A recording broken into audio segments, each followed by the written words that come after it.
bienvenidos a todos, a todas. Estamos ya en este momento listos, listas para iniciar este estudio que es sobre la liturgia nivel 3. Y pues bueno, es un tema riquísimo, abundante y creo que nos va a hacer mucho bien. Nos gusta la liturgia y lo vamos a aprovechar. Pero antes vamos a escuchar un canto y con esto nos disponemos ya a entrar en nuestro tema.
Bien, pues bienvenidos a este estudio de la liturgia.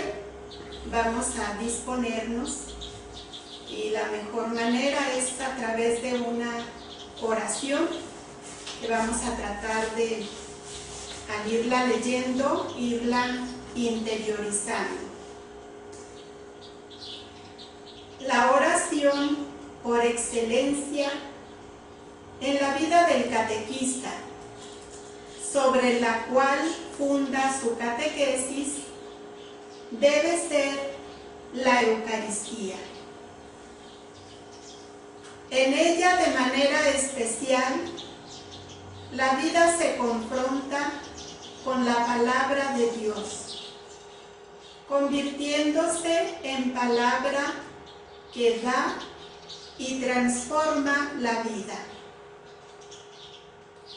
En ella se expresa de modo sacramental la vocación de discípulos y misioneros. Invocamos al Espíritu Santo para que nos ilumine, nos asista y nos ayude a comprender lo que vamos a ver en estos temas. Ven, Espíritu Santo, y llena los corazones de tus fieles, y enciende en ellos el fuego de tu amor. Envía, Señor, tu Espíritu, y todo será de nuevo creado, y se renovará la faz de la tierra. Oh Dios, que con la luz del Espíritu Santo enseñaste a los fieles la verdad, concédenos conocerla en el mismo Espíritu y gozar para siempre de tus consuelos divinos. Por Cristo nuestro Señor. Amén.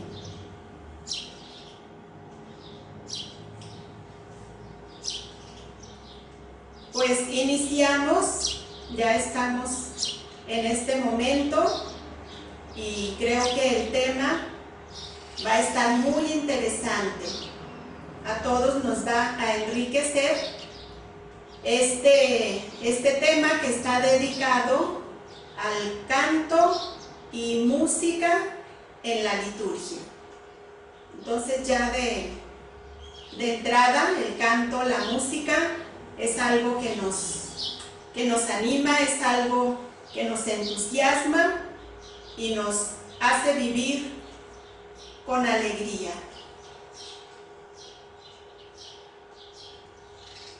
En este primer momento nos enfocamos a hablar un poquito sobre la importancia del canto litúrgico.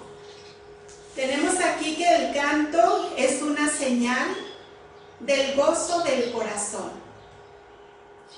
De ahí que San Agustín diga con razón: cantar es propio de quien ama.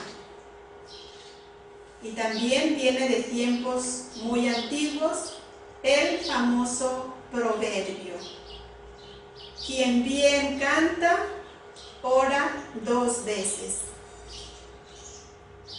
Esperemos que cantemos bien todos, ¿verdad? Estas instrucciones que vamos a tener en cuenta, hay una parte en el misal. Aquí en la imagen que tenemos en la presentación, tenemos el misal abierto. Es el misal que usa el sacerdote en las celebraciones, en la celebración de la Eucaristía. Pero al inicio trae unas páginas, un documento al inicio del misal, y se llama el documento Institución General del Misal Romano. Entonces sería bueno que fuéramos a ver el misal, que que lo tuviéramos en la mano y localizar estas páginas que hablan sobre este tema que vamos a ver. Lo que leímos al inicio está en esta Institución General del Misal Romano, en el número 39, sobre la importancia del canto. Entonces, como documentos eclesiales, ya tenemos el primero, el del misal, y ahora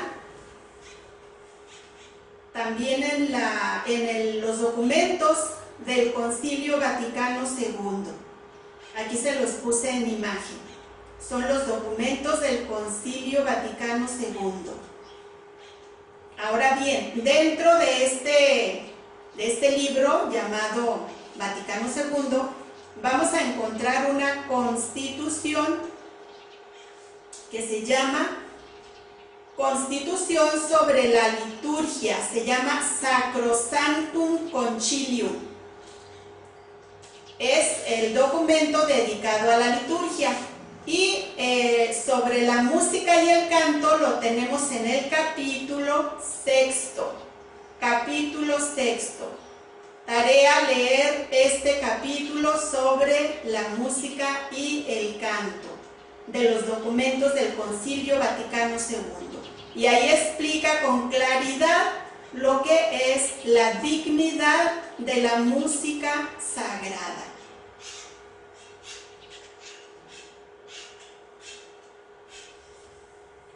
Luego tenemos otro documento, que este sí lo conocen, el Catecismo de la Iglesia Católica. Aquí se los puse también en la diapositiva, para que no se les vaya a olvidar, el Catecismo de la Iglesia Católica. Los números que hablan sobre el canto y la música son los números 1156 al 1158.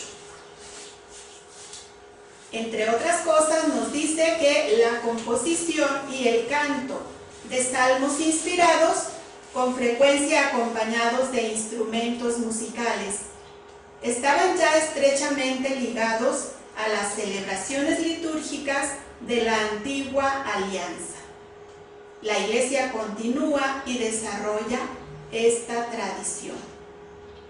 Entonces, en la antigua alianza, en las celebraciones, ya estaba presente el canto y la música. El canto y la música cumplen su función de signos de una manera tanto más significativa, debido a estos tres criterios principales: la belleza expresiva de la oración, la participación unánime de la asamblea en los momentos previstos y el carácter solemne de la celebración. Por eso el canto y la música participan de la finalidad de las palabras y de las acciones litúrgicas. ¿Cuál es esa finalidad? Darle gloria a Dios, y también se pide la santificación de los fieles. Gloria a Dios y santificación de los fieles. De esto también, a esto contribuye la música y el canto. ¿Por qué se dan normas? ¿Por qué se tiene que regular la música y el canto? Porque tenemos aquí por dos razones. Primero, para purificar el culto, es decir, prevenir a que se utilicen en el canto textos desaliñados, poco acordes con la grandeza del acto que se celebra, y para asegurar la dignidad y bondad de formas a la música litúrgica. Esa sería una razón, es decir, que no se pongan o que no se utilicen textos, música que no vaya de acuerdo a la grandeza que estamos, del rito que se está celebrando. Un segundo motivo es para profundizar cada vez más y embellecer las partes rituales de nuestras celebraciones, ya que ambas, música y canto, deben poseer las cualidades que son propias de la liturgia. Fijémonos bien cuáles son estas cualidades propias de la liturgia. Primero, la santidad, luego el arte y la universalidad, es decir, el sentido eclesial. Y que no puede omitirse. Las letras deben hacer referencia directa a los textos litúrgicos, tal como se refleja en las partes de las celebraciones estructuradas como cantos, salmos, antífonas, etc. Entonces el tema, el canto en la celebración eucarística. Aquí tenemos un coro ocupando su lugar que le corresponde. Entonces, al referirnos al canto, se refiere al canto que utilizamos en la celebración eucarística. Tiene que haber diferentes cantos en la celebración, porque hay ciertas partes del ordinario de la misa que piden especialmente el canto, ya sea por su propia importancia o por su sentido hímnico o aclamatorio. Pero cada canto debe corresponder al momento celebrativo.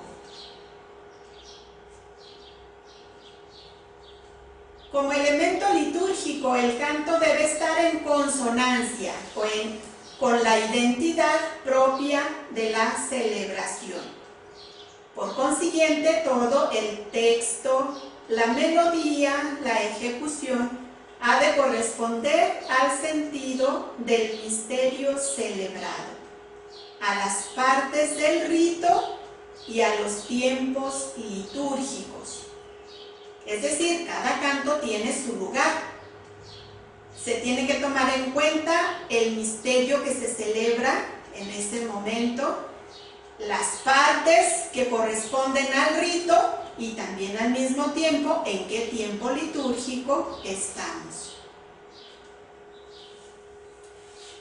No tenemos mucho tiempo de profundizar todo lo que nos indican los documentos, solamente hemos visto algunas ideas generales. Por lo tanto, iniciamos ya con la estructura que tiene la Eucaristía y el primer canto en el primer momento que podemos intervenir. Es lo que le llamamos el canto de entrada, es decir, al inicio de la celebración. Los documentos nos indican que el término oficial que designa el principio de la misa o de la Eucaristía es apertura. Entonces, no entrada. ¿Por qué? ¿Por qué no debemos de decir el canto de entrada? Porque es apertura, es decir, la finalidad es abrir la celebración, es decir, fomentar la unión interna y externa de quienes se han reunido, elevar sus pensamientos a la contemplación del misterio del tiempo litúrgico o de la fiesta y acompañar la procesión del presbítero y de los ministros. Ahí tenemos el documento que es el que está dentro del misal y lo tenemos en el número 47. Mucha atención, entonces es canto pero no de entrada, como si fuéramos a entrar a cualquier lugar. Esto es algo más especial porque estamos en un lugar, no en cualquier lugar, estamos en un lugar muy especial.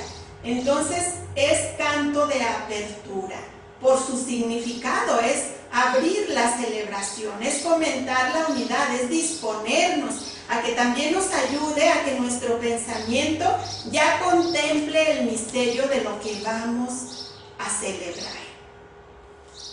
Entonces, mucha atención en esto, porque generalmente decimos, ay, el canto de entrada, y no es apropiado. Luego, este canto dice acompañar la procesión del presbítero y de los ministros.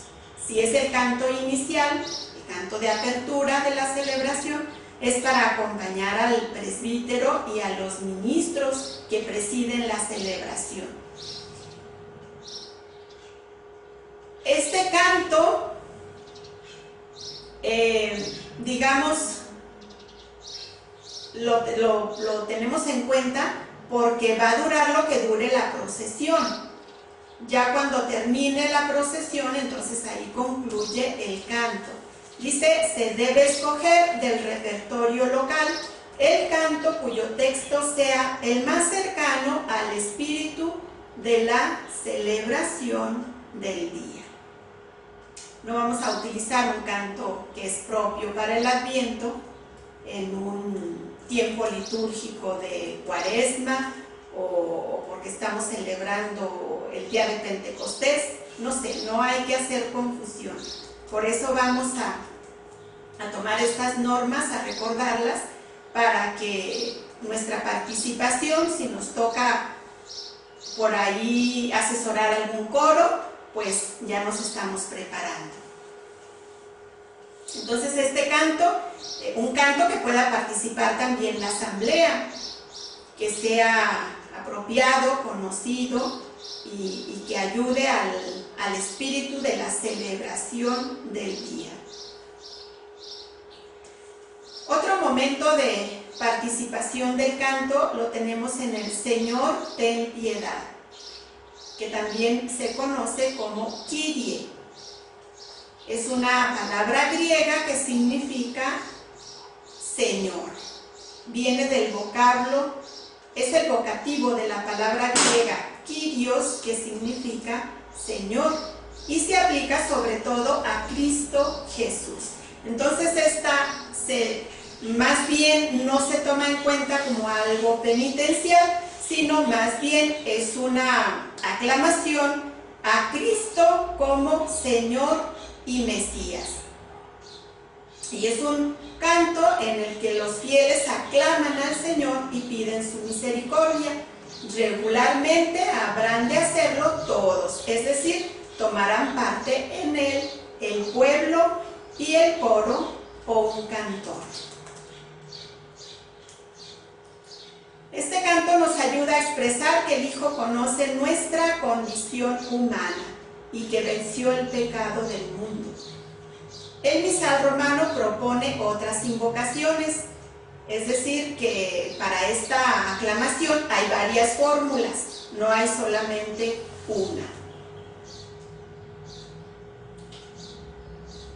Llegamos al momento del Gloria. El Gloria es un antiquísimo y venerable himno con que la Iglesia congregada en el Espíritu Santo glorifica a Dios Padre, al Cordero y le presenta sus súplicas. El texto de este himno no puede cambiarse por otro. Es iniciado por el presbítero, por un cantor o por el coro y lo cantan o todos juntos o el pueblo alternado con el coro o únicamente el coro. Se canta o se recita los domingos, fuera del tiempo de Adviento y Cuaresma, las solemnidades y fiestas, y en algunas peculiares celebraciones más solemnes. En cuanto a Gloria, nos dice que no puede cambiarse por otro. El texto de este himno se tiene que respetar. No podemos decir, bueno, pues yo ya compuse un Gloria, pero dice todo menos el texto que está indicando el misal, el texto que corresponde al Gloria. Debe permanecer fiel. Mucha atención también a esto.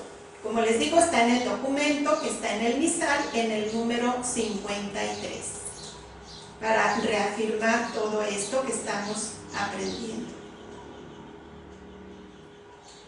Hablando de gloria todavía, es una hermosa doxología o alabanza a Dios. Es fruto de la inspiración poética de las comunidades cristianas primitivas y debe mantenerse la letra que viene en el misal. Aquí tenemos en la pantalla la glorificación de la Trinidad, porque eso es lo que nos recuerda el texto de gloria. Tenemos el Salmo responsorial. Sabemos que este salmo, el Salmo responsorial, es la respuesta de la asamblea a la palabra de Dios proclamada en la primera lectura, tomado normalmente del Salterio o también de un cántico del Antiguo Testamento o del Nuevo. Su mismo nombre de salmo pide que ordinariamente sea cantado, al menos el responsorio. Es parte integrante de la liturgia de la palabra y tiene una gran importancia litúrgica y pastoral. Está muy ligado a cada una de las lecturas, es por eso que su elección depende de la elección de las lecturas. Entonces, algo importante del Salmo, que no está desconectado de la lectura, sino que está en relación con ella.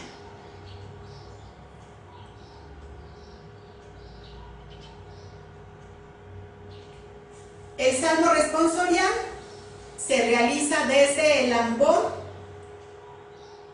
y se canta por un cantor o salmista los versos del Salmo. La asamblea escucha sentada y participa con la respuesta. A veces se le da al Salmo responsorial el canto de meditación, pero esto no es correcto. Debe mantener el nombre que tiene como Salmo responsorial. La función del salmista es distinta de la del lector. Es decir, tienen que ser dos personas. No se debe cambiar el salmo por cualquier canto religioso, sería empobrecer la liturgia de la palabra. Hasta aquí llegamos en esta parte. Vamos a continuar con los siguientes momentos en donde interviene la música y el canto.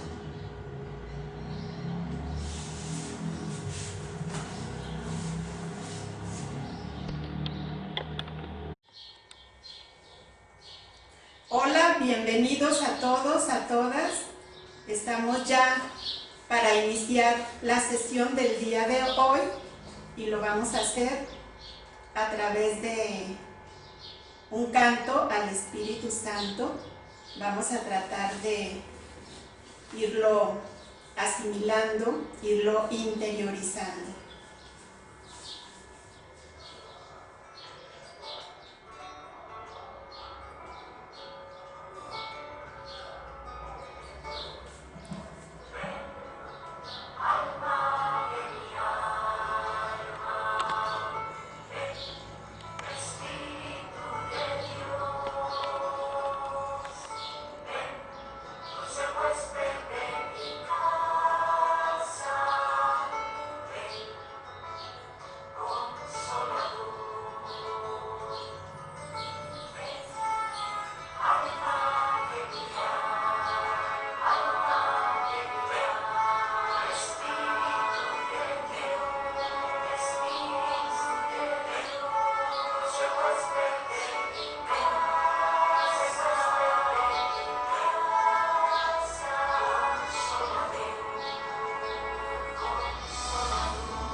Bienvenidos.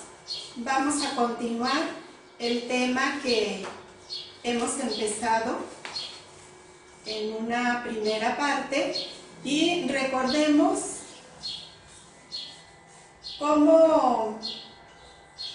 qué título lleva nuestro tema, que es sobre la liturgia. Entonces vamos a continuarlo, y si hacemos una breve síntesis, el tema es el canto y la música en la liturgia, es decir, especialmente durante la Eucaristía. Ya empezamos a ver esos momentos en donde interviene la música y el canto, los momentos de la celebración eucarística en donde interviene la música y el canto. Continuando, estamos ya en el momento del Salmo responsorial. El Salmo responsorial es la respuesta de la asamblea a la palabra de Dios proclamada en la primera lectura. El Salmo está tomado normalmente del Salterio, pero también puede ser que sea un cántico del Antiguo Testamento o del Nuevo. Decimos que el Salmo es una parte integrante de la liturgia de la palabra y tiene una gran importancia litúrgica y pastoral. Este Salmo responsorial está relacionado con la lectura que se hizo al inicio. El lugar de donde se proclama es el ambón y es proclamado por el cantor o salmista. Los versos del Salmo, pero la asamblea puede escuchar sentada y hacer su participación con la respuesta.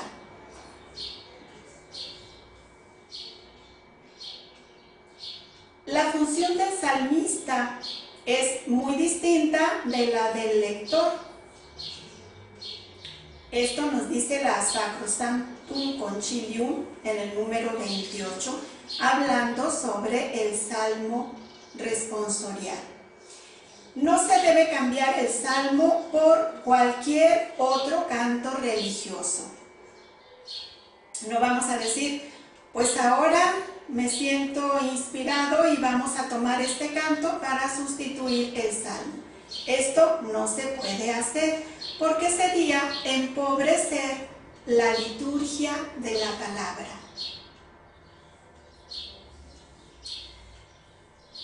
En la sana creatividad se recuerda que hay que darle un realce al Salmo, ya que es una respuesta que nosotros estamos dando a la palabra de Dios antes proclamada.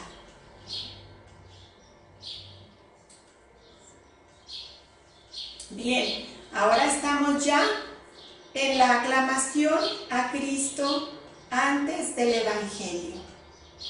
Es decir, esta aclamación constituye por sí misma un rito o acto en el cual la asamblea de los fieles recibe y saluda al Señor que les va a hablar en el Evangelio y profesa su fe con el canto. Es cantado por todos los presentes y nos ponemos de pie. Quiero detenerme en esta aclamación porque no quisiera que lo hiciéramos en modo rutinario o en modo distraído. Es el momento antes de proclamar el Evangelio y nos dice que es saludar al Señor. Entonces tenemos que estar dispuestos, atentos, porque ya viene el Señor a dirigirnos su palabra. Es un momento pues de estar bien dispuestos, bien concentrados. ¿Por qué? Porque estamos recibiendo al Señor que nos va a hablar a través de la lectura del Evangelio. Entonces, esta aclamación la tenemos que decir con grande alegría, con grande júbilo, de pie, porque vamos a recibir al Señor. Toda la asamblea aclama con entusiasmo. Recordemos que se trata de una aclamación festiva, con un versículo evangélico y no de un canto con estrofas que terminan en un aleluya. A veces se quiere cambiar esta aclamación. Queremos poner un canto muy largo, basta con que aparezca la palabra aleluya y pensamos que es adapto para ese momento. Pero no estamos enriqueciendo la liturgia, al contrario, hay que respetar esta aclamación, que como nos dice aquí es una aclamación festiva, pero respetando porque ya tiene su versículo evangélico que va a acompañar esta aclamación. Atentos a esto, no cambiarlo. En algunas ocasiones es muy conveniente repetir esta aclamación al terminar la lectura evangélica. Es para darle más realce a esta lectura del Evangelio. Llegamos al momento de la presentación de los dones, momento en que también interviene el canto y la música. Pero más bien en este momento de la presentación de los dones, es un espacio más contemplativo. Igual que no debemos estar distraídos. Es el momento de estar dirigiendo nuestra vista al altar y vivir este momento con toda la intensidad. La música y el canto hacen su aporte para este momento de la siguiente manera. Es acompañar esta procesión de los dones y se alarga por lo menos hasta que los dones han sido depositados en el altar. O si es una misa muy solemne y hay incensario, pues bien, este canto y esta música permanecen hasta después que ha sido incensado el altar y incensada la asamblea.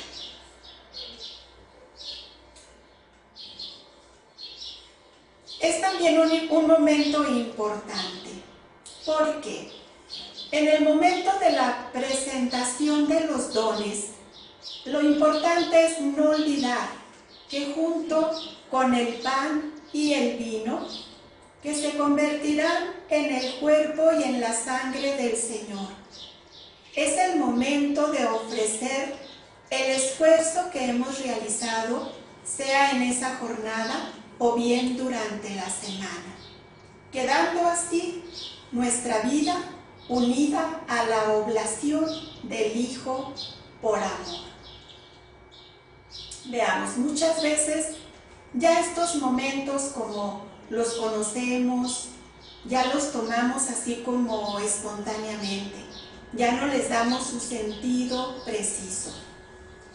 Yo quisiera que pusiéramos atención en esto, que vayamos redescubriendo el valor de cada momento que transcurre en nuestra Eucaristía. Que no lo tomemos así como que, pues ya sabemos lo que va a pasar, ya conocemos los momentos. No, es necesario darles su valor, volverlos a vivir con toda la intensidad. Entonces, nos dice que en este momento hay que presentar nuestra vida, hay que ofrecerla con todo lo que hemos hecho, sea durante un día o si las personas que trabajan y por algún motivo no pueden ir a misa, a la Eucaristía todos los días, pues se presenta todo ese esfuerzo que se ha hecho durante la semana, para no dejar este momento vacío, sino que realmente lo aprovechemos, poniendo nuestra vida unida a la oblación del Hijo por amor. Estamos ya en el momento del santo. Y el prefacio culmina y desemboca en la aclamación jubilosa, unánime y solemne del santo, que debe ser cantado, con la que toda la asamblea, uniéndose a las potestades celestiales, canta el salmo. Tampoco debe ser cambiado por otro canto religioso. Debe conservarse la letra que aparece en el misal. Es también un momento muy solemne, el momento del santo, porque es cuando también esta asamblea peregrinante, terrena, se une con la iglesia triunfante. Aquí tenemos una imagen de la glorificación de la Trinidad. Es decir, en ese momento del santo es un momento jubiloso en que todos los santos, todas las criaturas celestiales se unen, nos unimos para glorificar a la Trinidad. Llegamos a la aclamación eucarística. Es la respuesta de la asamblea a la monición del presbítero cuando dice, recordemos estas palabras durante la Eucaristía. Después de la consagración, el sacerdote muestra el cuerpo y la sangre de Cristo, ya consagrados. Y él dice, este es el sacramento de nuestra fe. Nuestra respuesta, la aclamación, se canta o se recita por todos. Una de las respuestas la tenemos aquí en la diapositiva. Anunciamos tu muerte, proclamamos tu resurrección. Ven, Señor Jesús. Esta es una de las aclamaciones, pero no es la única. Podemos también usar otras aclamaciones que nos indica el misal.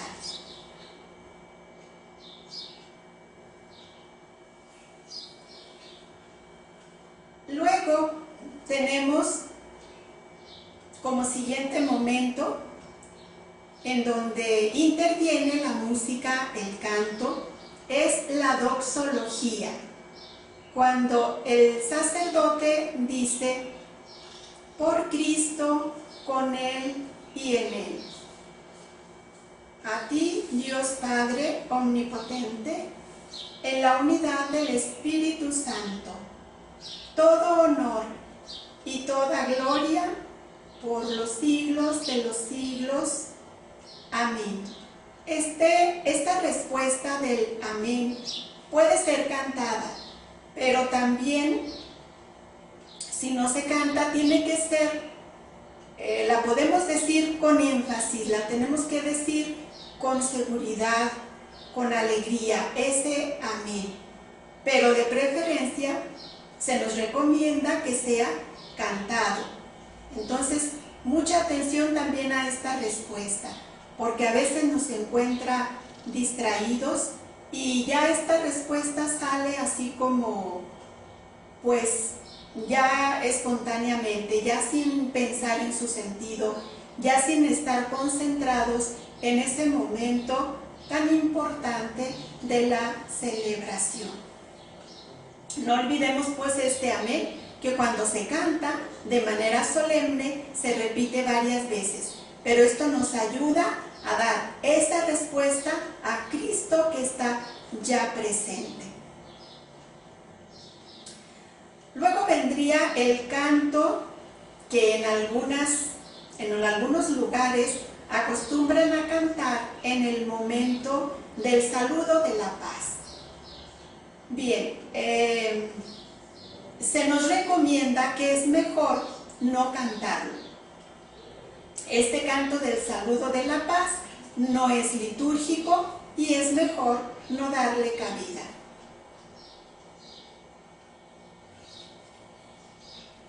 Llegamos al momento del Padre Nuestro, que le llamamos también la oración dominical. Esta nos indica la institución general del misal romano en el número 81. Puede ser cantada. En tal caso debe conservarse el texto litúrgico, tal como aparece en el misal. Bien, aprovechamos para decir también que muchas veces queremos cambiar esta oración del Padre Nuestro por algún canto que nos parece bonito y lo queremos poner en el lugar del Padre Nuestro. Esto no está permitido porque tiene su texto único y se tiene que respetar. Si se va a cantar, el canto tiene que tener el texto que corresponde al texto que aparece en el misal. Entonces, mucho cuidado con el Padre Nuestro a respetar su texto. Tenemos el Cordero de Dios, que lo decimos, lo cantamos, mientras se hace la fracción del pan y la inmixción. Este momento es para significar la unidad del cuerpo y la sangre del Señor. Los cantores o un cantor canta el Cordero de Dios, como de costumbre, con la respuesta del pueblo, o al menos se dice en voz alta.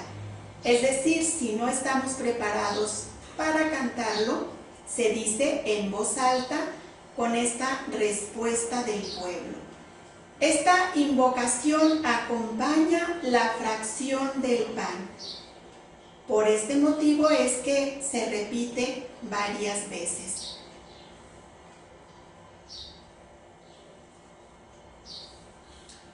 Estamos en el momento del canto de la comunión. ¿Cuándo se realiza este canto? Lo hacemos mientras el presbítero y fieles reciben el sacramento.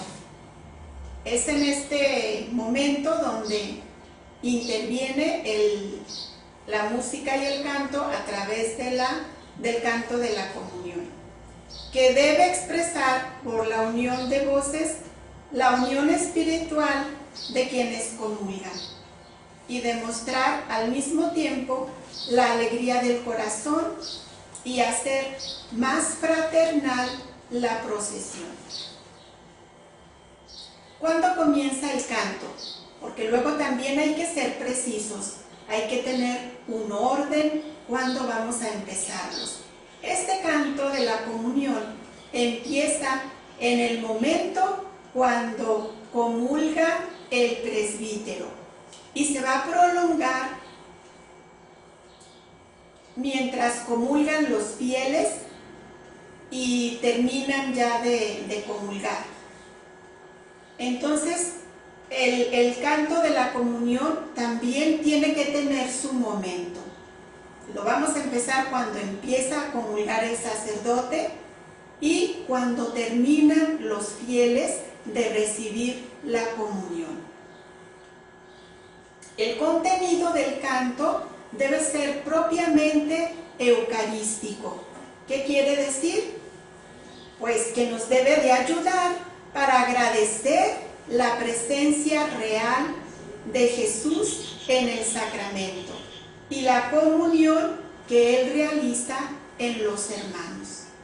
Veamos pues la importancia del canto de comunión. No es solamente cantar por cantar o porque a mí me gusta este canto, lo voy a poner.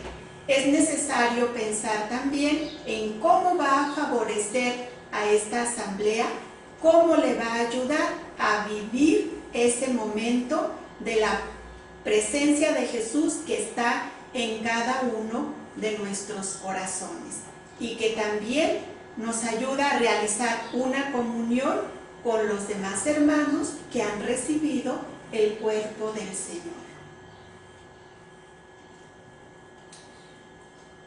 Si no hay canto de comunión, ¿qué puede suceder?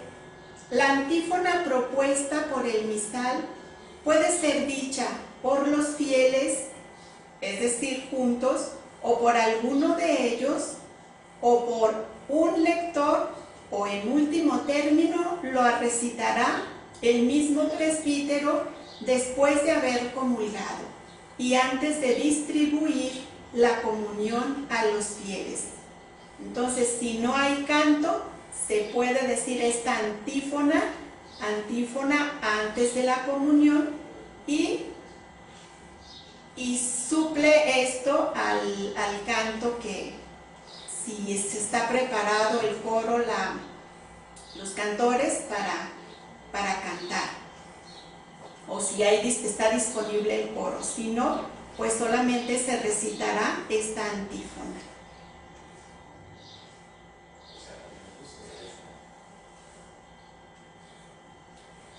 En algunos lugares, algunas parroquias, se da la costumbre de que algunos coros acostumbran cantar un canto que le llaman de meditación o de acción de gracias. Esto lo hacen cuando ya terminó el momento de la comunión y que también el canto de la comunión ya lo concluyeron. Entonces, como que en esos momentos, después de la comunión, viene este canto de meditación. Si se hace, puede ser de un salmo o un himno de acción de gracias o algún otro canto de alabanza, pero siempre que sean inspirados en la Sagrada Escritura. Nos dice aquí que no sería litúrgico emplear cantos con motivos profanos. Esto también es de reafirmarlo, de tenerlo en cuenta, que si se va a cantar cuando ya terminó el momento de la comunión, este canto de meditación, que no sea un canto profano, que sea un canto que ayude. Pero nos dice aquí también la indicación: téngase en cuenta que lo normal o lo ideal es mejor estar en silencio. Llegamos al canto final. Bien, es preciso que la Eucaristía tenga una conexión con la vida. No es obligatorio cantar al final, pero en caso de hacerlo, debe expresar lo mencionado anteriormente. Si se va a cantar al terminar la Eucaristía, el canto tiene que ser de alabanza, de gratitud, de compromiso, o que nos anime en nuestro testimonio para vivir lo que hemos celebrado durante la Eucaristía. Bien, hemos concluido este tema, música y canto dentro de la liturgia. Hemos visto los momentos de la Eucaristía en donde interviene el canto y la música, y pasaremos después a un nuevo tema. Hasta aquí concluimos el canto y la música en la liturgia.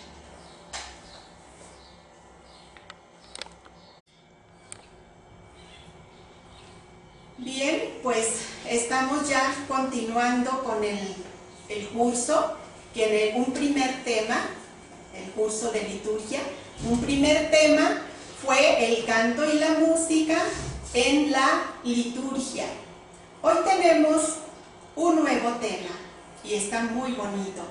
Espero que lo sepamos aprovechar. El tema es la iglesia como edificio destinado a la celebración litúrgica. Me parece muy en su momento, porque necesitamos darle ese realce, ese volver a valorizar o darle el valor justo a nuestras iglesias, nuestros edificios que están destinados a la celebración litúrgica. Y pues aquí pusimos para contemplar la belleza de esta catedral, que es la Catedral de Durango. Bien, es un edificio destinado para la celebración litúrgica.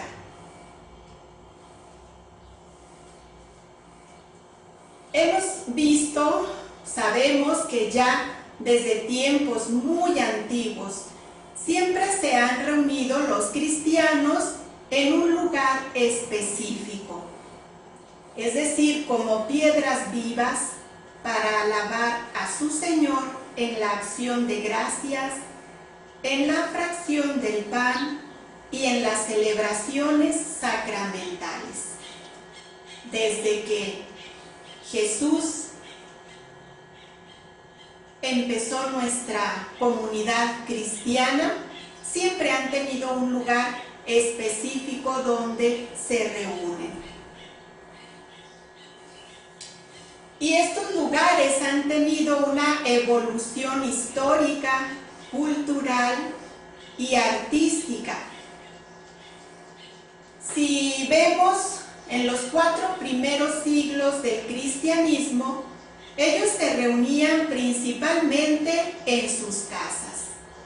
Es decir, ellos aprovechaban sus casas para tener estas reuniones.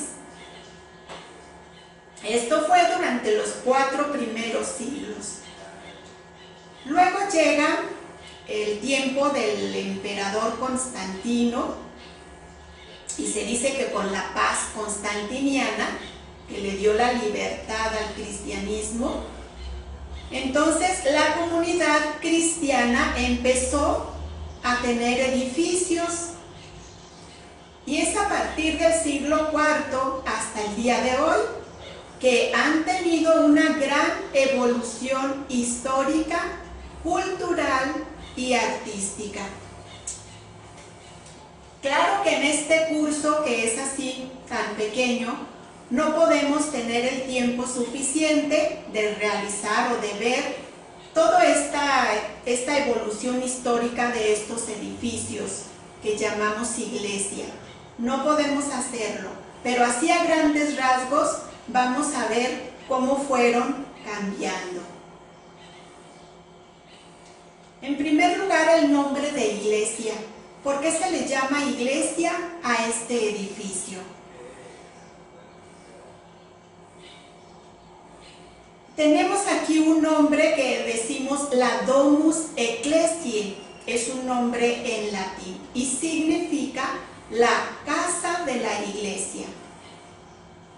Y tendría sus orígenes en las reuniones domésticas clandestinas de la iglesia primitiva, cuando tenían que reunirse a escondidas los primeros cristianos.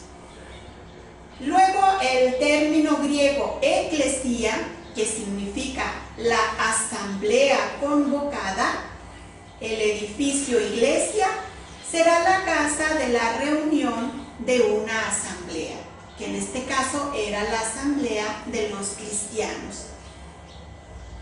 Por tanto, Domus Ecclesia, o casa de la iglesia, donde se podía albergar a toda la comunidad. Por eso hasta el día de hoy la comunidad iglesia le da el nombre al edificio, el nombre de iglesia, y lo conservamos hasta el día de hoy. Vemos un edificio y decimos, ahí está la iglesia. Bueno, en un primer momento tenemos una basílica romana. Dijimos que primero se reunían en sus casas, luego con el tiempo destinaron un edificio para la reunión de la comunidad cristiana. Bien, se le llama basílica romana. Y ellos pensaron en realizar este lugar para poder albergar a toda la comunidad. Luego también para que hubiera un espacio para los elementos del culto. Es decir, pensaron en estas dos necesidades que tenía que tener este edificio. Por tanto, la basílica romana es la primera forma arquitectónica que conoció la iglesia, y se le llamó planta basilical a un espacio que tenía una nave central que tenía naves a los lados, naves adyacentes, un lugar llamado presbiterio y el ábside. El ábside es este lugar alto en forma de medio círculo que alberga el lugar donde está el altar mayor. A eso se le llama el ábside. Bien, eso es una basílica romana. Pero el caso más concreto de esta expresión arquitectónica es la que llamamos Basílica de San Juan de Letrán. Y ya nos fuimos a Roma, ya hicimos un grande viaje, estamos en Roma. Tenemos la Basílica de San Juan de Letrán. Quien ya ha estado ahí y la conoce, pues felicidades, es un hermoso lugar. Y esta basílica se conoce como madre y cabeza de todas las iglesias del mundo. ¿Por qué? Porque fue la primera. Por eso es la madre y cabeza de todas las iglesias del mundo. Vean el aspecto arquitectónico todavía hasta el día de hoy, a pesar de que han transcurrido tantos siglos, pues tiene una belleza impactante. Aquí estamos ya en el interior de la basílica. Esta forma arquitectónica se ha realizado durante 16 siglos de cristianismo. Claro, con algunas variantes, pero conservando la planta original. Aquí tal vez se ve un poco oscurito, pero corresponde a lo que es el espacio central, que es amplio para contener a muchas personas. Luego, a los lados de este espacio central están también las naves laterales, otros espacios también para que pueda contener más personas. Ya que vimos este primer edificio, que es la Basílica de San Juan de Letrán, vamos a tocar un punto muy importante que le vamos a llamar teología del edificio eclesial. Pues es bonito, ¿verdad? Estos edificios también tienen una teología. ¿En qué consiste? Bien, el espacio celebrativo manifiesta su sentido teológico en relación a ser el espacio en el que se celebran los grandes misterios de la fe. Vamos a poner atención a estos dos elementos. Es decir, su teología está relacionada porque es un espacio en donde se van a celebrar los grandes misterios de la fe.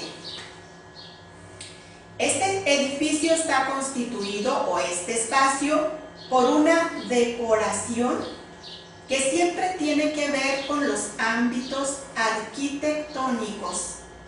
Y por otra parte, también tiene una ambientación que expresa el sentido de la liturgia en relación a la celebración de los sagrados misterios y del tiempo litúrgico manifestado en sus diversos periodos. Vamos a aclarar.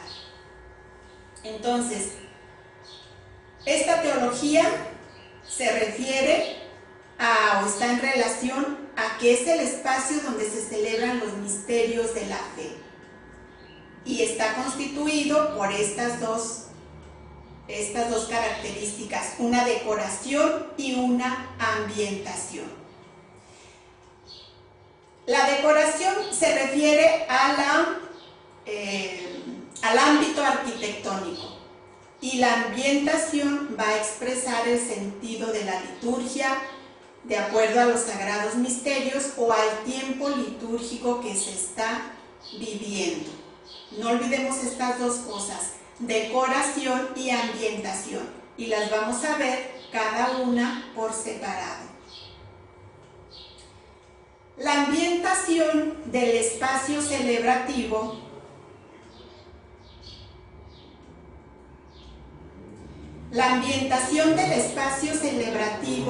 como en todos los aspectos litúrgicos, tiene un sentido simbólico. Un sentido simbólico que a su vez es actual, inmanente y escatológico.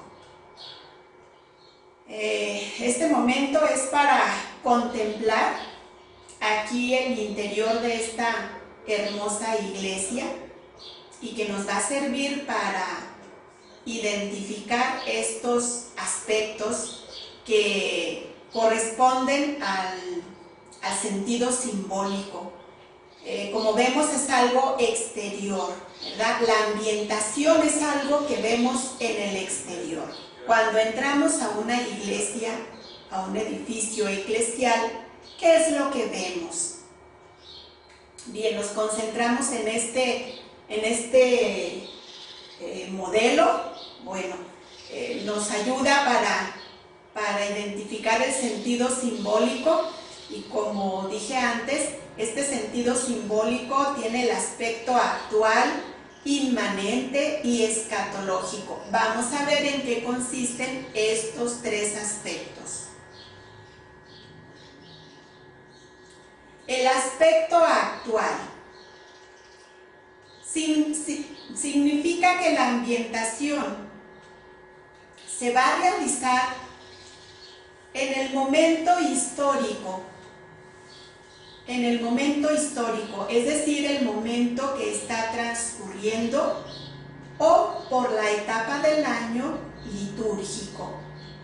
Es decir, si nos fijamos en esta diapositiva, esta iglesia, este altar, está decorado. Esta ambientación que vemos corresponde al tiempo de Navidad. Vemos aquí el altar con los manteles de blanco. Vemos unas nochebuenas muy hermosas, muy florecidas, y por ahí, un poquito escondidito, pero ahí está también presente el árbol de Navidad. Y luego vemos que hay muchas luces. También lo característico de la Navidad son las luces. Ahí están presentes en este altar. Entonces, la ambientación que estamos viendo es de acuerdo al momento histórico o al momento que estamos viviendo, la etapa del año litúrgico que corresponde a la Navidad. Si fuera otro tiempo, nuestra ambientación, en este caso, de este edificio, de este templo, cambiaría. Luego, el aspecto inmanente, ¿a qué se refiere? Se refiere a que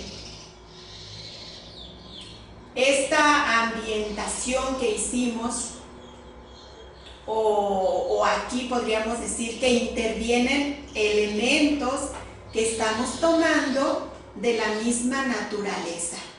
Es decir, para ambientar un lugar podemos hacer uso de las flores, de las plantas, de los textiles, o sea, telas que puedan ayudar.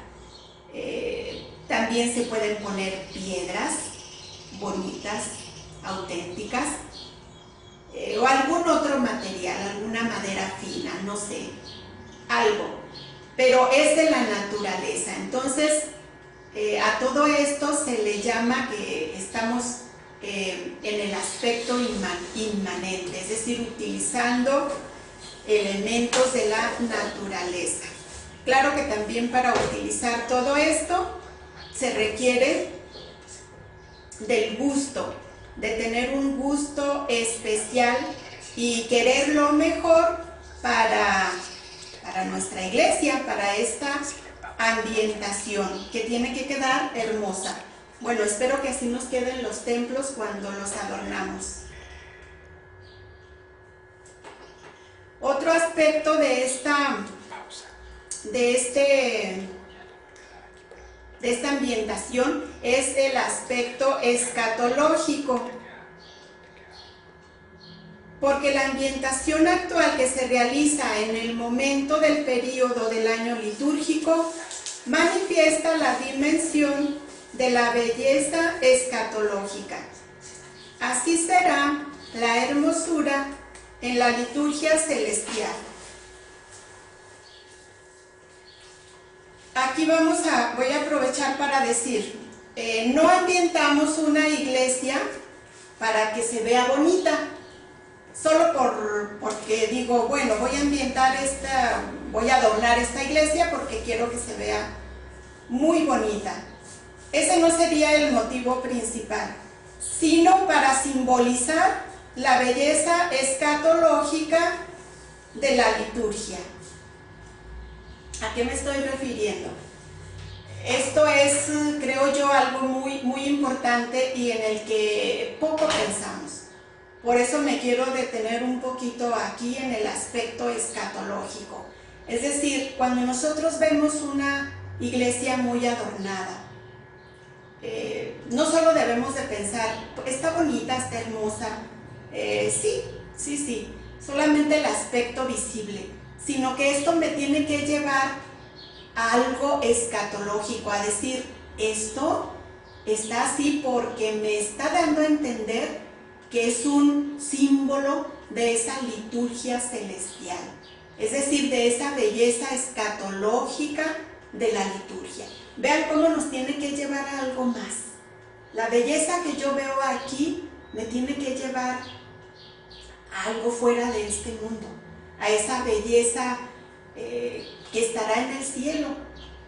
Pues como dijo San Pablo, ni el ojo vio, ni el oído oyó, pero es símbolo de esa belleza de la liturgia celestial. Y realmente pensaremos en esto cuando nos toca ese servicio de adornar una iglesia. Ojalá que pensemos en que eso que yo estoy aportando, que yo estoy colaborando, estoy embelleciendo, va a ayudar a que otras personas se abran a esta trascendencia, a decir, la belleza del cielo, claro, será mucho más grande, aquí no hay imagen, pero algo nos tiene que decir de eso que tratamos de mostrar aquí con nuestros templos, en los presbiterios bonitos, arreglados, de que pensemos en una belleza más sublime, más grande, fuera de este mundo. Bueno, podríamos seguir hablando más de esto, pero tenemos que continuar.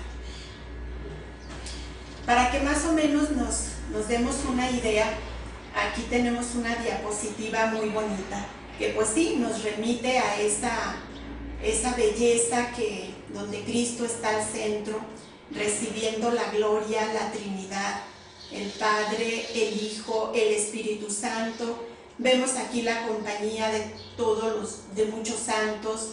En fin, es una imagen muy bonita que nos ayuda a salir un poco y de ver un poco más allá de lo que nuestros ojos ven aquí en la tierra, aquí en el mundo. Continuando con el espacio sagrado, con esta teología, también está relacionada con la asamblea celebrativa, es decir, el pueblo de Dios. Esta asamblea que se reúne en un espacio sagrado. Que no se nos olvide esto, un espacio sagrado dedicado en el que celebra la liturgia y llega a los confines del misterio. Este lugar expresa su sentido simbólico, lo mismo que todos los objetos sagrados que se utilizan como símbolo de las realidades celestiales. Esto que acabamos de leer es para profundizarlo bastante. Es decir, primero tenemos ese espacio sagrado. donde se celebra la liturgia y que nos ayuda a entender el misterio, y todos los objetos que intervienen en la liturgia son un símbolo de las realidades celestiales, como lo es también este espacio sagrado que llamamos iglesia. Continuando con este espacio, podemos definirlo un espacio muy especial en donde percibimos, se percibe o vamos en busca de la presencia de Dios. También es el punto de encuentro entre Dios y el hombre. Podemos definirlo como un espacio para la contemplación, es decir, un ámbito de la trascendencia. Y esto nos hace pensar en dos textos de la Sagrada Escritura. Uno es Éxodo 3:5, que es el texto donde aparece Moisés y donde Dios le habla a través de la zarza ardiente y le dice: descálzate porque el lugar que estás pisando es un lugar santo.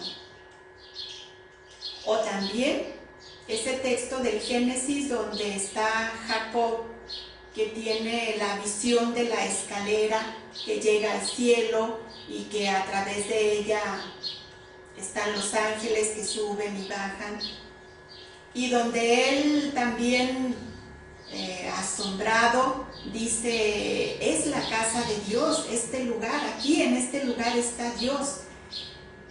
Pues ojalá que también nosotros, al encontrarnos en estos espacios sagrados llamados iglesia como edificio, también nos demos cuenta de esa presencia de Dios. Ojalá que también sepamos aprovecharnos para un encuentro con Dios, un espacio que realmente lo dediquemos a la contemplación y que no sea solamente, que no se transforme en un espacio como, o que no me encuentre yo igual como si estuviera en un cine, en un teatro.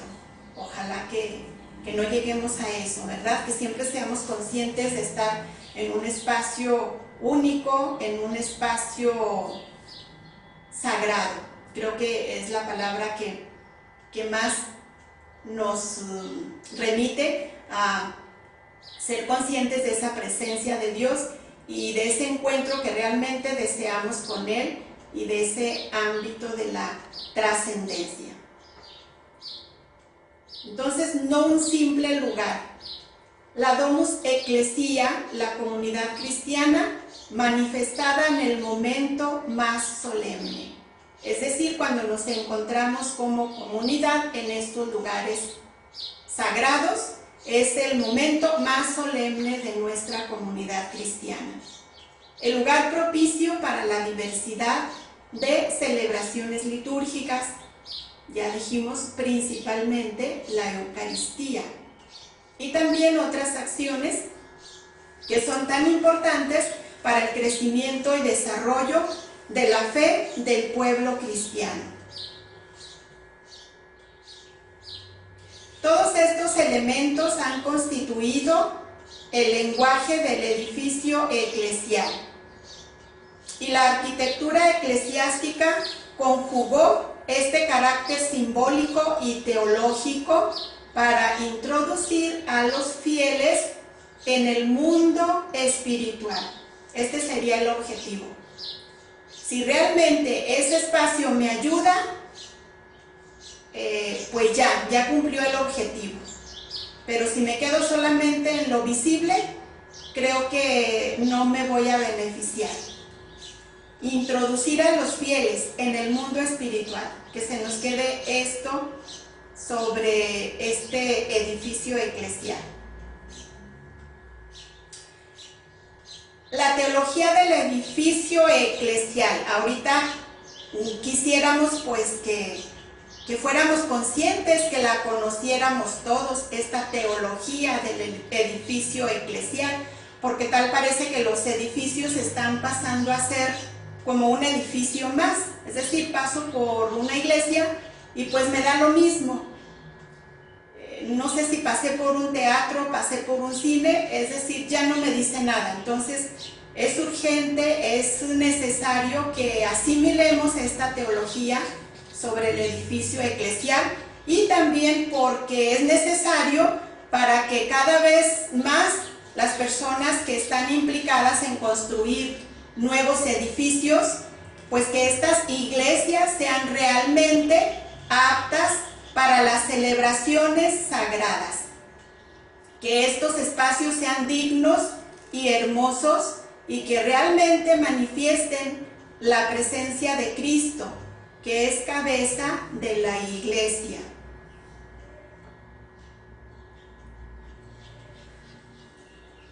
Recordando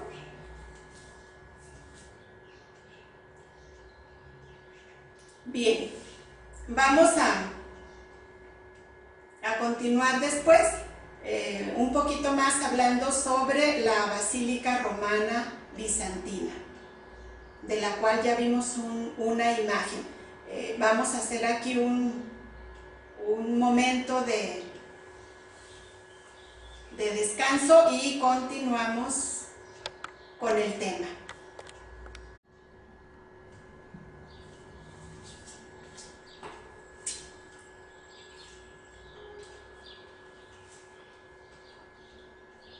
Continuando con el tema sobre la teología del edificio espiritual. Regresando a esta arquitectura que tiene la Basílica Romana Bizantina, vamos a identificar aquí un espacio dentro de esta basílica a la que vamos a llamar, está constituida por lo que se llama la nave. Y a veces cuando entramos a las iglesias decimos, pues tiene una nave muy grande. Espero que este nombre de nave, sí sepamos que es este espacio central, el espacio del centro, espacio grande, amplio. Bien, se le da el nombre de nave. Y este nombre es simbólico porque nos recuerda el arca de Noé. Qué bonito, ¿no? Nos recuerda el arca de Noé. Era la nave en que se salvaron los que Dios quiso y comenzó una nueva creación. También simboliza la barca de Pedro, en la que está presente Cristo. Esta nave es única o central y es el elemento más característico de la iglesia como lugar de la asamblea. Entonces la nave central es el lugar específico de la asamblea, y vean qué bonito dice después, dice, la cual mira hacia el santuario en el que está colocado el altar, símbolo de la cruz de Cristo. Si realmente pensamos en esto, creo que creceríamos o nos ayudaría mucho a vivir nuestra vida espiritual. Ya el solo encontrarnos en un espacio sagrado como es la iglesia. Dice que como símbolo del arca de Noé, esta nave grande, amplia. Y dice, y a partir de aquí comenzó una nueva creación. En esa arca de Noé se salvaron los que Dios quiso, comenzó una nueva creación. Ojalá que también nosotros pudiéramos decir, cuando yo me encuentro en un espacio de esos, también salgo como una nueva creación, es decir, salgo con un espíritu nuevo. Simboliza la barca de Pedro. En la barca de Pedro está Cristo presente. Y luego, esta nave central mira hacia el altar. Sabemos que la nave central concluye, ¿verdad? Empieza cuando al inicio, donde está la puerta, está esta nave central, seguimos avanzando y concluye justo quedamos enfrente del altar. ¿Por qué? Porque el altar es símbolo de la cruz de Cristo. Estos son los elementos esenciales de estas basílicas, pero existen otros más complementarios, como son el ábside, las naves laterales, la diversidad de capillas, el bautisterio, el pórtico, el claustro, etc. Entonces, hemos visto solamente lo esencial. Pero todas estas partes que he mencionado, pues también requerirían de un tiempo para poderlas ver. En este momento no lo podemos hacer. Entonces, seguimos adelante porque pues llegamos también a otro punto importante del tema que estamos viendo. No se nos olvide el aspecto del edificio, o lo que es el edificio que llamamos iglesia, como edificio eclesial. Este punto que llamamos arte moderno. El arte del movimiento litúrgico está expresado con lo que comúnmente se llama arte moderno. Entonces ya nos dice que es un movimiento litúrgico, el arte del movimiento litúrgico. Esto también es necesario que le pongamos atención para saber en qué consiste y también saber apreciar mejor nuestros edificios eclesiales. Este arte moderno ha aportado diversas manifestaciones entre mediados del siglo XIX y lo que va del siglo XXI. Lo importante de este tema es entender que el arte está al servicio de la liturgia y de acuerdo a la fe. Entonces, arte moderno al servicio de la liturgia y de acuerdo a la fe, que manifiesta el contenido de la fe y que se consideren lugares y objetos aptos para el culto litúrgico.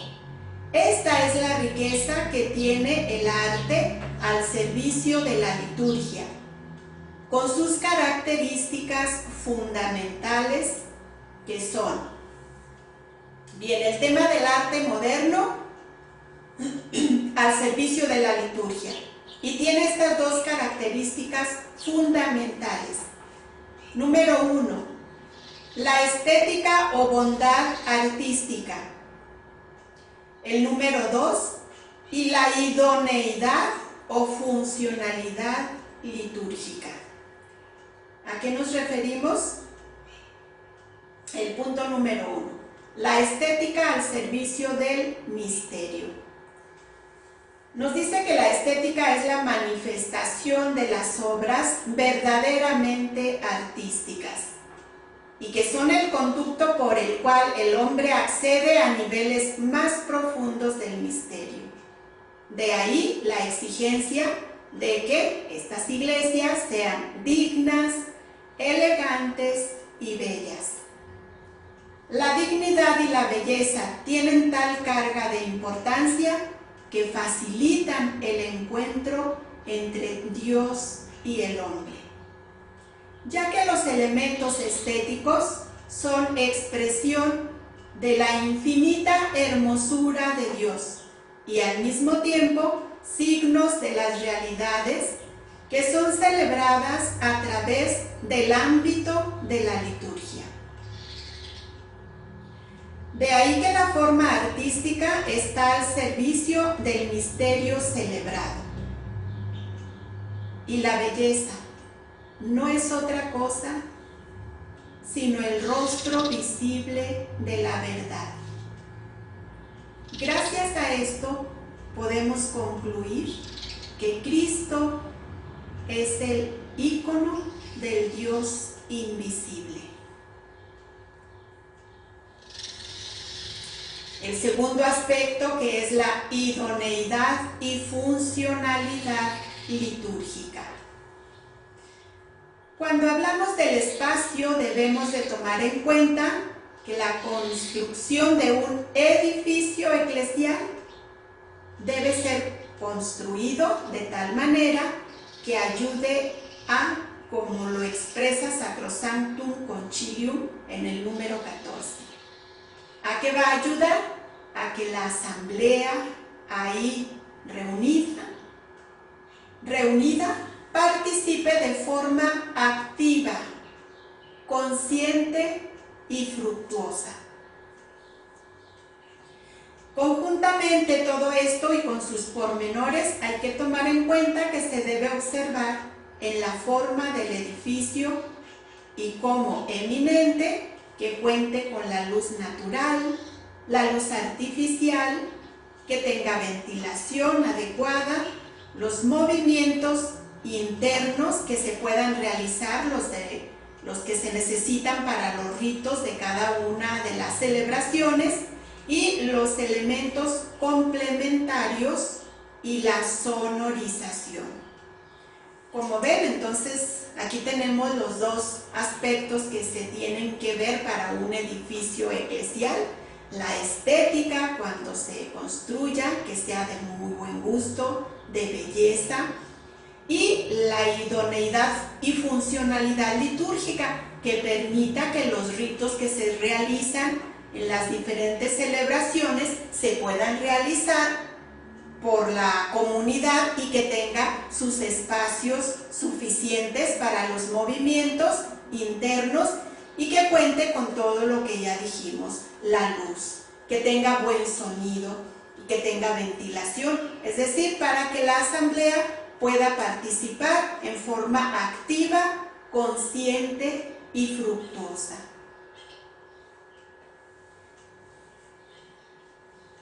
Entonces, en estos lugares es de gran importancia el altar.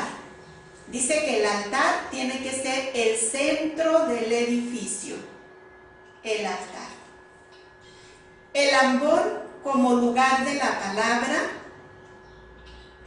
la cátedra, en el caso de las catedrales, donde está un obispo, un arzobispo, o la sede en el caso de las demás iglesias. Estos son los elementos importantes.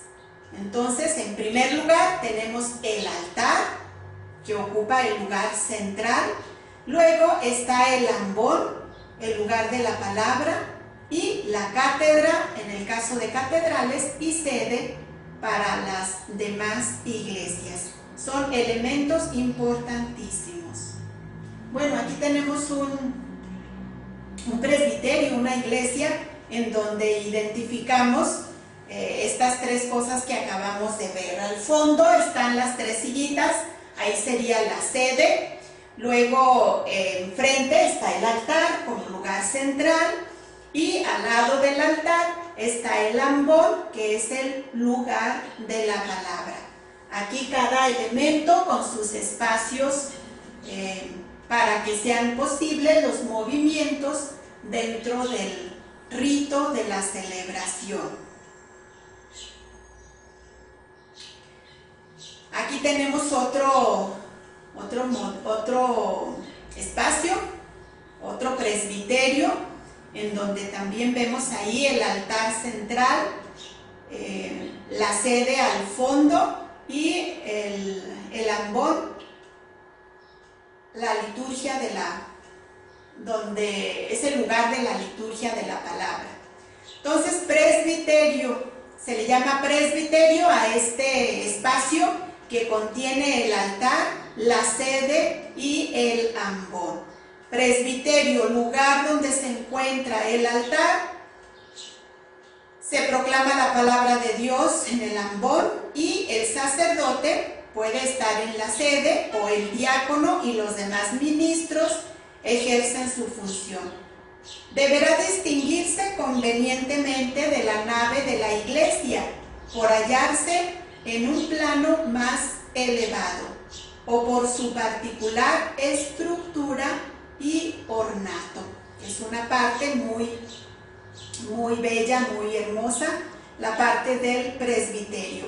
Vemos ahí dos graditas que separan la nave central para introducirnos al presbiterio.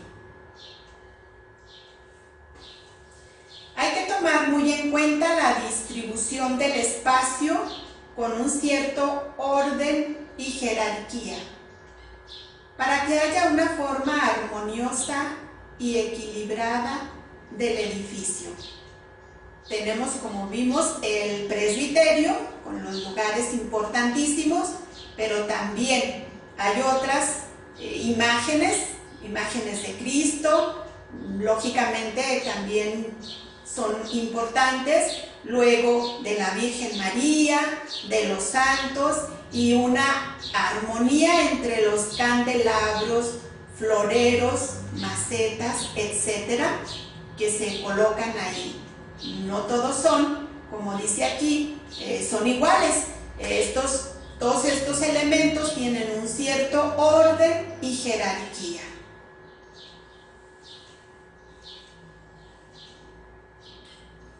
Aquí nos hace una distinción sobre el atrio de las iglesias. Dice, es muy importante y vital cuidar la transición o el paso entre la calle o la vida cotidiana y el espacio celebrativo. Esto tiene que estar marcado por el silencio previsto en el atrio, para que realmente el edificio eclesial sea un espacio sagrado y una confesión de la fe cristiana, con todos los elementos con los que ahí se desarrollan en el espacio. Bueno, aquí nos está hablando del silencio en el atrio. Creo que pues nos hace falta que nos lo recuerden estas instrucciones, porque realmente a veces es triste ver el diálogo, la plática dentro de las iglesias. Yo recuerdo un lugar que, pues bueno, no voy a decir dónde, pero al párroco le costaba mantener este orden, porque siempre que había una celebración, la gente tendía concluía la celebración y empezaba el diálogo, empezaba la plática. Entonces el sacerdote salía y pues ya daba las indicaciones de respetar el silencio. Es un lugar muy especial y como les digo, es necesario que nos lo recuerden, porque si no, vamos a ir tomando estos lugares y nos va a dar lo mismo después. Es necesario que volvamos a retomar esto, que respetemos. Claro, se nos indica el respeto dentro del templo. Dentro, porque como ya vimos, es un lugar de presencia de alguien. Entonces, si yo no me doy cuenta de eso, pues ya no va a favorecer el objetivo de estos lugares sagrados. O quizás si yo estoy hablando dentro de un templo, hay otra persona que realmente quiere aprovechar ese espacio y yo voy a servir de obstáculo. Mucho cuidado con este silencio. Ahora, se recomienda el silencio dentro del templo, pero aquí también nos está hablando de un silencio en el atrio. Y yo digo, bueno, si a veces no se respeta el silencio dentro, pues quizá en el atrio las personas ya se sienten o nos sentimos en libertad y ahí va a empezar la plática. Ya desde el atrio creo que es un espacio donde ya las personas hay que prepararse de dejar un espacio y entrar a otro. Es decir, si estoy en esa transición, como nos marca aquí el texto, transición del paso entre la calle a un espacio celebrativo, pues eso lo tengo que tener en cuenta yo y ser muy consciente. Ya tiene que haber una preparación para que yo realmente entre a ese espacio sagrado y y haya el fruto, haya el objetivo que se requiere. Un encuentro con Dios, un entrar a una presencia. Entonces creo que es muy, muy significativo esto de aclarar sobre el silencio en las iglesias, para que nosotros también vayamos educando a las personas, respetar esos espacios. Porque decimos, en este espacio se reúne una asamblea. ¿A qué se reúne? A celebrar el misterio pascual.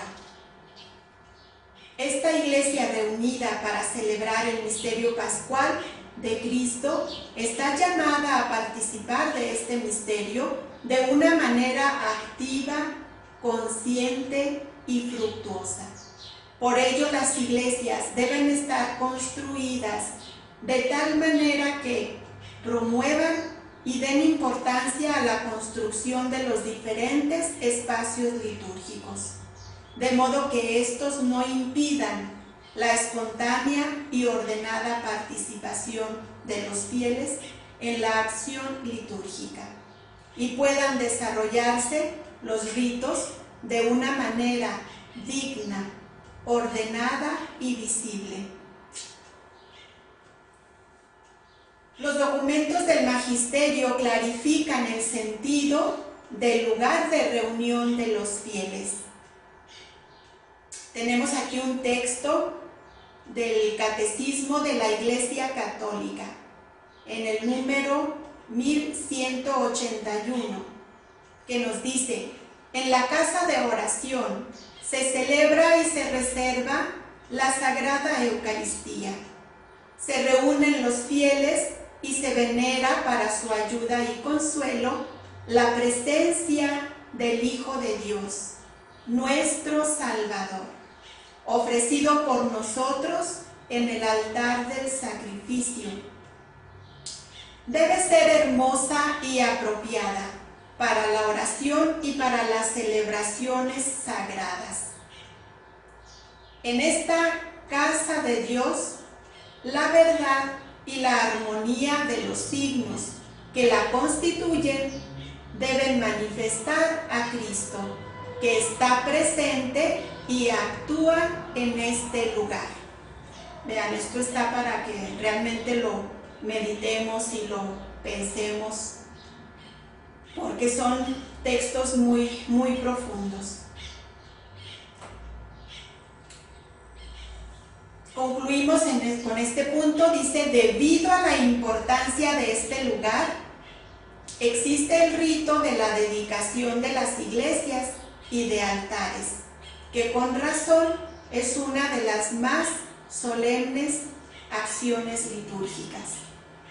Entonces, aquí nos dice que cuando ya una iglesia está construida, que ya está terminada, hay un rito que se llama dedicación de la iglesia, es decir, en donde ya se determina que ese espacio sagrado solamente va a servir para el uso litúrgico, el uso de celebraciones que tienen que ver con el misterio de nuestra fe, con los misterios de nuestra religión. Y también existe otro rito para dedicar un altar. Dijimos anteriormente que dentro de este espacio sagrado, la iglesia, en el lugar del presbiterio, en la parte central debe estar colocado el altar, ocupa el centro del edificio. Entonces también existe este rito en donde los altares se dedican, es decir, hay un rito en donde ya ese objeto, ¿verdad? Podríamos decir, pues se trata de que sea lo más hermoso, lo más bonito, se dedica solamente para el servicio de la celebración.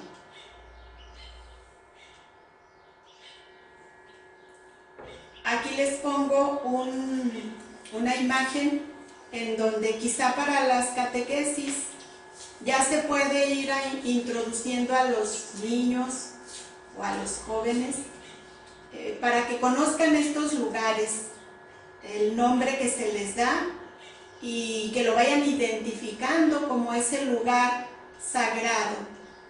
A veces, como les digo, pasa desapercibido este lugar, o lo mismo nos da estar en un lugar que en otro, y pues no descubrimos la dignidad de cada espacio.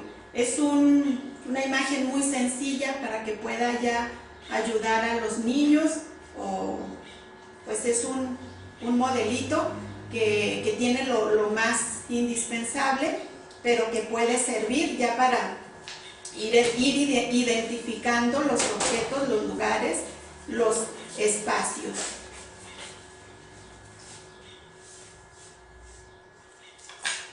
Siendo la iglesia un edificio para el culto, es necesario mantener algunos puntos focales.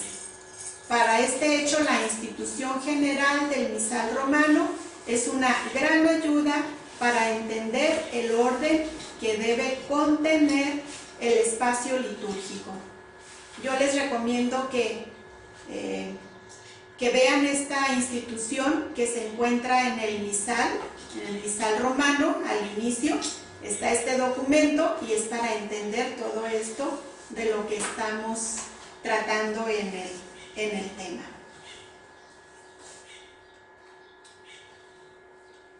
Especificando este lugar que llamamos presbiterio, ampliando un poquito este punto, bueno, etimológicamente presbiterio viene de la palabra presbítero.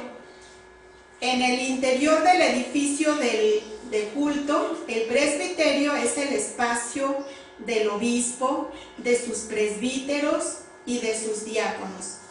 Su razón de ser consiste en expresar visiblemente que la iglesia, como afirma Lumen Gentium, es una comunidad sacerdotal, orgánicamente estructurada, es decir, dotada de un sacerdocio bautismal, que es el de todos nosotros, y un sacerdocio ordenado. La institución general del misal romano, en el número 295, nos dice: el presbiterio es el lugar donde está el altar, se proclama la palabra de Dios y donde el presbítero, el diácono y los demás ministros desempeñan su oficio. Debe quedar diferenciado de la parte que llamamos la nave de la iglesia por su cierta elevación o por una estructura y ornato peculiar, sea tal capacidad que en él pueda cómodamente desarrollarse y ser vista la celebración de la Eucaristía. Ahí tenemos un presbiterio que ya lo vimos. Entonces, las tres cosas que van en el presbiterio: el ambón, el altar y la sede. Aquí tenemos una imagen en donde podemos ver también estas tres cosas que son muy importantes. En el altar se realiza el sacrificio de la cruz, es la mesa del Señor y centro de la acción de gracias. Vamos a tener una tarea para aprovechar más el tema. Les voy a pedir que lean y a escribir, a transcribir los números del 1156 al 1158 y el número 1181. Estos los van a tomar del Catecismo de la Iglesia Católica. Y el número 14 de Sacrosanctum Concilium. Esto es lo que van a realizar como tarea. Muchas gracias por perseverar en este curso, y ojalá que lo que hemos visto hasta hoy sea un estímulo para lograr que realmente les demos a estos edificios que llamamos iglesia para que los apreciemos cada día más y tengamos un comportamiento digno dentro de estos espacios sagrados. Muchas gracias, que Dios los bendiga.